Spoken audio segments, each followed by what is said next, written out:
Hello everyone, Jennifer this side, and I'm going to deliver the second lecture, which is on teaching and indoctrination.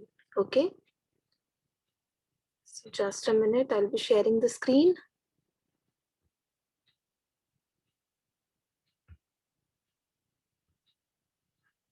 So here we are with the difference between teaching and indoctrination.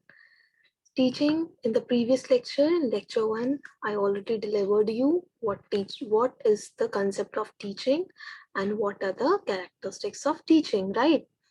Now we'll be having a new topic which is indoctrination. Indoctrination हम सब के लिए बहुत new है. ये word बहुत कम rarely use करा जाता है, राइट? तो indoctrination टीचिंग का मैंने आपको बता देता, इंस्ट्रक्ट देना, करना, और बीओ स्मिथ ने टीचिंग की डेफिनेशन दी थी, और टीचिंग की काफी डेफिनेशंस हमने पढ़ी थी. कौन कौन सी कि मैच्योर टू इमेच्योर को डिलीवर करना नॉलेज, और क्या है actions, teaching is an action. ठीक है, टीचिंग क्या है? टीचिंग चेंज लाता है बिहेवियर में, बिहेवियरल चेंजेस आते हैं. टीचिंग का मेन मकसद क्या होता है कि टीचिंग में जब हम क्रिएटिविटी वगैरह ऐड करेंगे तो टीचिंग क्या करेगा? बिहेवियरल चेंजेस लाएगा, सोसाइटी में चेंज लाएगा, कल्चरल चेंजेस ला सकता है टीचिंग, है ना? टीचिंग जरूरी नहीं है कि हमारे क्लास में ही हो, टीचिंग कहीं भी हो सकती है. अगर टीचिंग क्लास से बाहर कहीं टीचिंग अगर हो रही है तो वो किस में आ जाती है? Informal teaching. फॉर्मल और इनफॉर्मल टीचिंग करा था हमने, राइट? और तो ऐसी काफी चीजें हमने पढ़ी थी.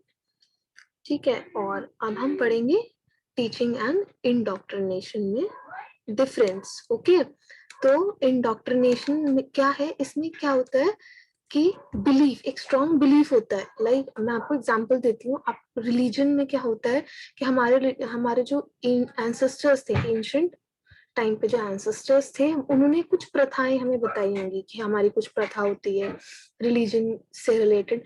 तो जब हम छोटे थे तो हमें वो प्रथा बताएगी कि ऐसा ऐसा करते थे हमारे एंसेस्टर्स. तो उसी हिसाब से हम आज हमारे एंसेस्टर्स के ना होने पर भी हम वो चीज करते हैं, सेम रिचुअल्स परफॉर्म करते हैं, राइट? तो इन अ सेम वे इंडोक्ट्रिनेशन क्या क्रिएट कर सकता है? एक स्ट्रॉन्ग बिलीफ होता है जो आपको फॉलो करना ही होता है. कि अगर मैं आपको एग्जांपल देती हूँ, बच्चे कंफ्यूज होते 2:30 वाले टाइमिंग में कि 2:30 बोले कि 2:30 बोले, राइट? छोटे बच्चे. तो जो 2:30 वाला कंसेप्ट आया है वो इंडोक्ट्रिनेशन ही है. मतलब इंडोक्ट्रिनेशन हम उससे बोलेंगे कि वो एक बिलीफ है.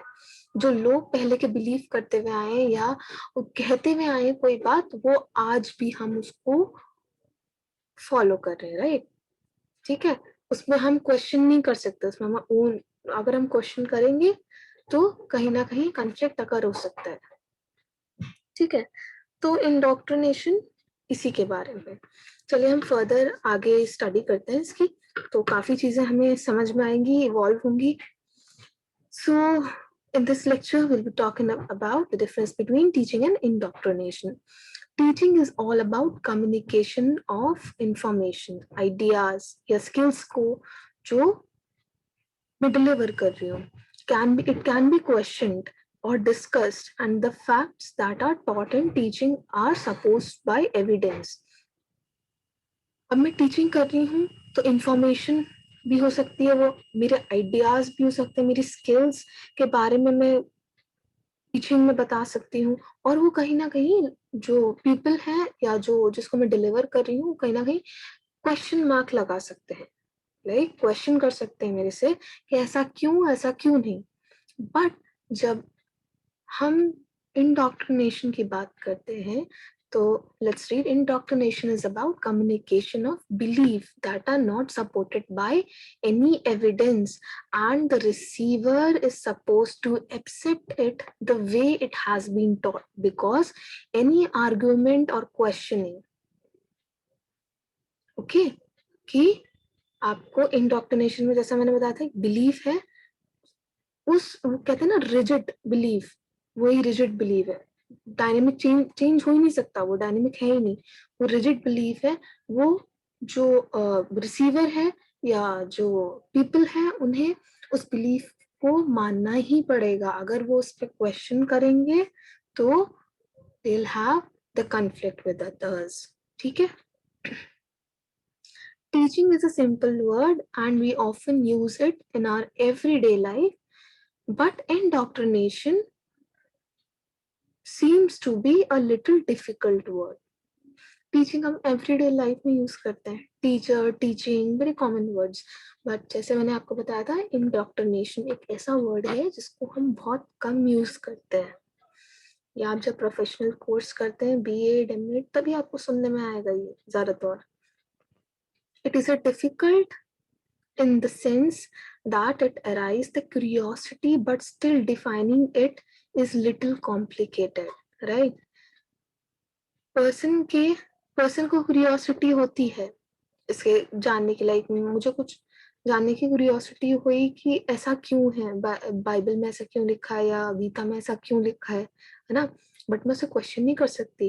मेरे अंदर क्यूरियोसिटी है, राइट, बट मैं उसे क्वेश्चन नहीं कर सकती. वो एक रिजिड बिलीफ है और रिजिड बिलीफ आगे जो जनरेशन है उसमें भी पास ऑन होगा. Teaching is used by many people, but the word indoctrination is rarely used. But somehow most of us know that they both refer to something in relation to imparting information and instruction.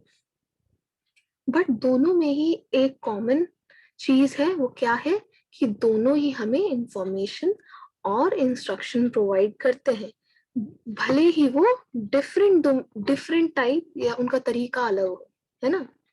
To clear out the difference between the two, we will first study the individual term, then we'll bring out the differences between the two. Okay. So here, we'll first talk about teaching. Okay. So teaching is the communication of ideas. See, the basic thing which you should keep in mind is that teaching में हमेशा हमें communication की need होती है. Without communication, teaching will be incomplete.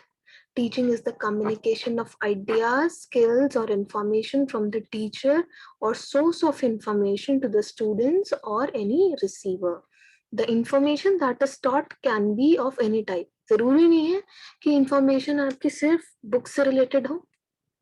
Information किसी भी तरह की हो सकती है जो आप डिलीवर करते हैं स्टूडेंट्स को, चाहे वो कल्चर से रिलेटेड हो, सोसाइटी से रिलेटेड हो, चाहे वो आपके मॉरल वैल्यूज हो, कुछ भी हो, चाहे आपके सब्जेक्ट से रिलेटेड हो. ठीक है.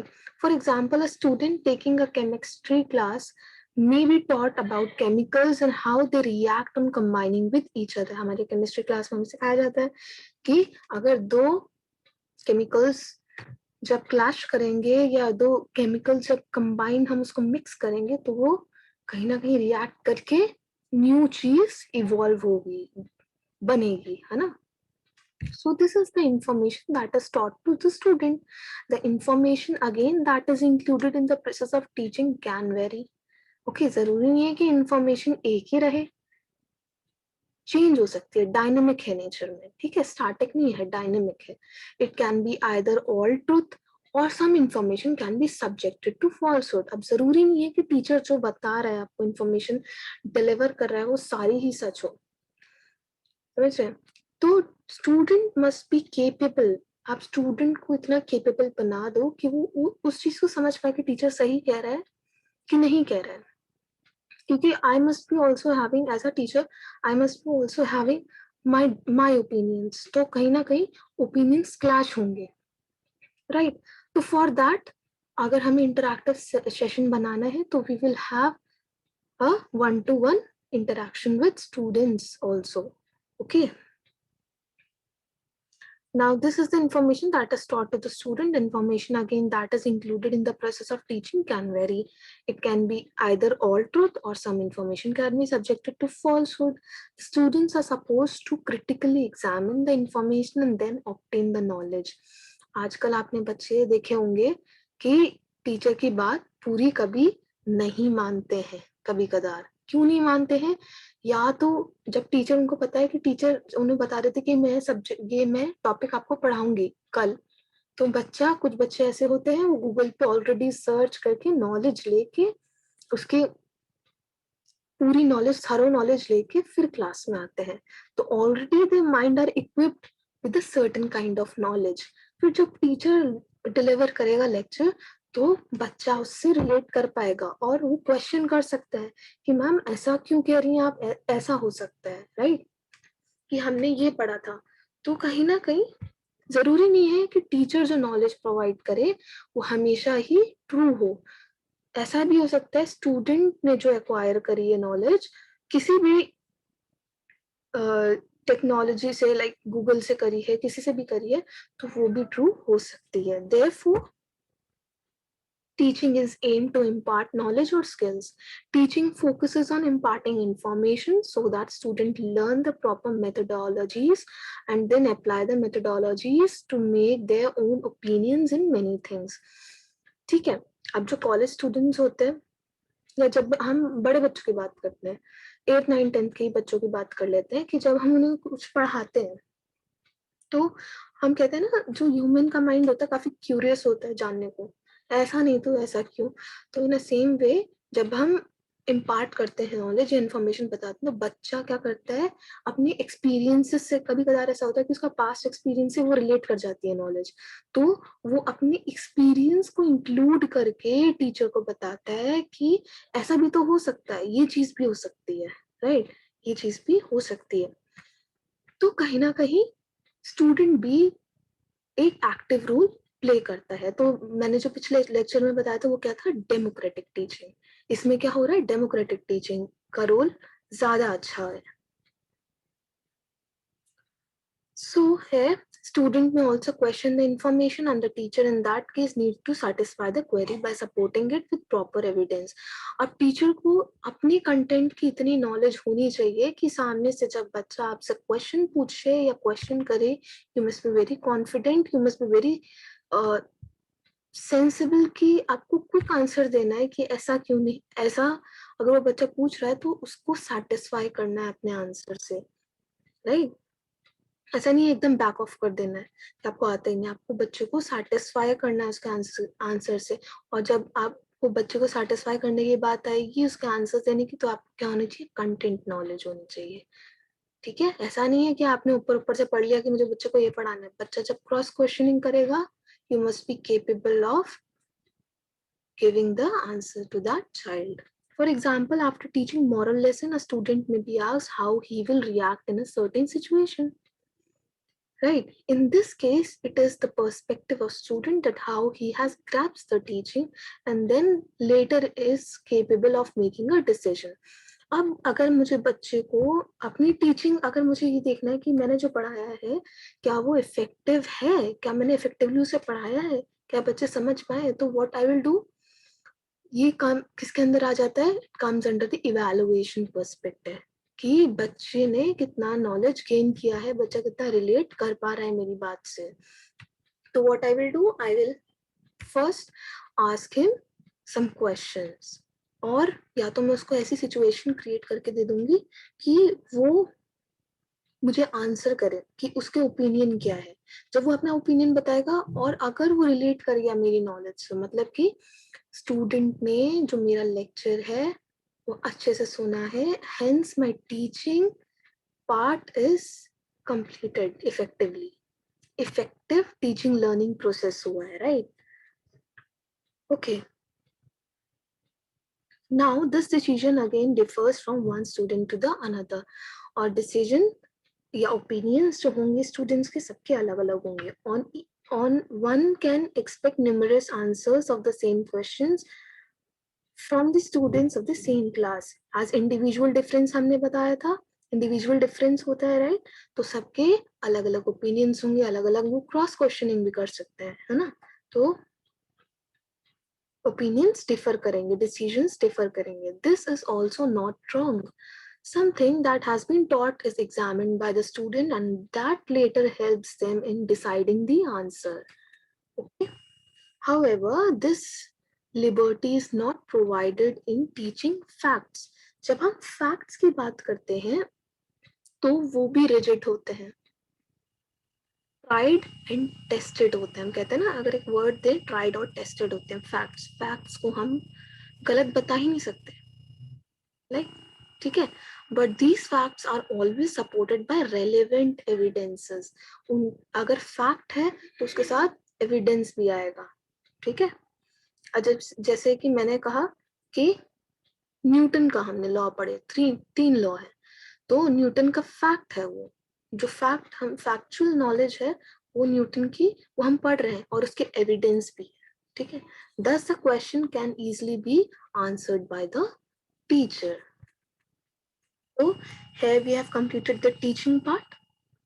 हम करेंगे indoctrination का। Indoctrination means teaching or inculcating a doctrine, principle or ideology, especially one with a particular point of view. कोई भी टीचिंग इंडोक्ट्रिनेशन एक ऐसी टीचिंग है जो कि प्रिंसिपल पे बात करती है, आइडियोलॉजी पे बात करती है, डॉक्ट्रिन पे बात करती है ना, या पर्टिकुलर पॉइंट ऑफ व्यू पे फोकस करते हैं। एज एग्जाम्पल हम ले सकते हैं रिलीजियस इंडोक्ट्रिनेशन। जैसे कि मैंने आपको बताया था, इन religious indoctrination student is taught religious belief, है ना। अलग अलग रिलीजन्स है, सबके अपने रिलीजियस बिलीव्स हैं। So the key word is defining a indoctrination is a belief, or belief can be described as an acceptance that the statement holds true. इसको हम false नहीं कह सकते। हमेशा अगर रिलीजियस डॉक्ट्रिनेशन की बात करें, इंडोक्ट्रिनेशन की बात करें, वो हमेशा ट्रू ही बोला जाएगा, उसको हम फॉल्स या उस पर क्वेश्चन मार्क नहीं लगा सकते। रेयर केसेस होते हैं। It is just the acceptance और opinion not supported by evidence, as in the case of belief. जरूरी नहीं है कि उसका एविडेंस हो, राइट। या कोई भी आपको मतलब प्रूफ आके करे कि है ऐसा होना चाहिए या ऐसा ही है, ऐसा करना चाहिए, कोई प्रूफ आके नहीं करेगा। वो एक प्रथा चलती हुई आ रही है, वो चलती हुई आएगी, है ना। This means that it varies from other teaching in one broad sense. The teaching of indoctrination should not be critically examined. उस पे मैंने जैसे बताया, उस पर हमें क्वेश्चन मार्क नहीं लगाना है, हमें उससे क्वेश्चन नहीं करना है। Indoctrination aims at teaching rigid belief, जो मैंने रिजिड बिलीफ की बात करी थी वो यही है, ठीक है। Where people tend to teach religious belief, and the important thing is that the person obtaining this belief cannot argue and has to accept it the way it is. उस पर्सन को वो चीज को वैसी एक्सेप्ट करना चाहिए। These beliefs are taught in such a manner that the student is unable to judge or evaluate these beliefs. आपको ये स्टेप तो बिल्कुल नहीं उठाना है कि आप उसे जज करने बैठ गए या उसको इवेलुएट करने बैठ गए कि ऐसा क्यों है, ऐसा क्यों नहीं है। तो इंडोक्ट्रिनेशन में ऐसा नहीं होता है। It is generally used to teach political ideologies and religious ideologies. So the main difference between, with the end of this session, I'll be concluding this, which is the main difference between the teaching and indoctrination. So teaching is open to questions, as I told you, and students can always ask questions regarding the subject they are taught, whereas indoctrination, like giving instructions, is all about giving instructions. One need to listen it and is supposed to follow it. You didn't want to, you didn't need to question that, right? In indoctrination, the student cannot question the subject matter. Okay, you have to accept it as it is. Again, teaching is not biased. Teaching क्या कहते हैं, bias कभी नहीं हो सकती। Whereas indoctrination can have a biased approach. कहीं ना कहीं हमें फोर्सफुली उसको एक्सेप्ट करना ही पड़ता है, हम उसको क्वेश्चन नहीं करेंगे। अगर हम क्वेश्चन करेंगे तो society will put the question mark on us, right. तो यही है। Whereas indoctrination can have biased approach, teaching aimed at developing brain of students, cognition पे work करता है, it provides them with opportunity to argue things and evaluate things and then form an opinion, whereas indoctrination has a set opinion about the belief that is being taught, and hence the student's opinion doesn't matter, or taught in a manner that student is not supposed to make his or her own opinion. Teaching क्या करता है, cognition पे, हमारे cognitive development पे work करता है student के, कि जो बच्चे का संज्ञान है संज्ञानात्मक विकास है उस पर वर्क करता है कि बच्चा सोचने लायक हो कि जो टीचर पढ़ा रही है उसमें से कुछ चीज अपनी पर्सपेक्टिव ज्वाइन करके कुछ नई चीज इवॉल्व करे, क्वेश्चन करे। बट इंडोक्ट्रिनेशन क्या होता है, एक रिजिड बिलीफ होता है। इसमें बच्चे को बताया जाता है कि उसे क्वेश्चन नहीं करना है। कहते हैं ना हमें घर में, बेटा उल्टा सीधा बोलना मत, तुम्हें ये करना है तो करना ही है, ये प्रथा चलती आ रही है तुम्हें करना ही है, या तुम कितना पढ़ लिख जाओ लेकिन तुम्हें ये प्रथा फॉलो करनी ही है। So that is the religious indoctrination. So teaching is a positive activity in which students receive knowledge, whereas indoctrination is mostly associated with a negative kind of teaching, where students are expected to follow what is taught to them without making any inquiry. बच्चा अपनी तरफ से कोई research नहीं कर सकता, उस पर क्वेश्चन नहीं कर सकता, तो काइंड ऑफ बाउंडेशन है. Thus sometimes indoctrination is also referred as brainwashing. Brainwashing में क्या होता है, आपको ब्लैंक रहता है आपका माइंड, आप क्वेश्चन नहीं कर सकते, जो है वही है, वो आपने बिलीव करना है, simple. So here we will end the session. Okay, so that's all for today. Thank you and stay safe, stay healthy. We'll meet in the next lecture. Thank you and have a nice day.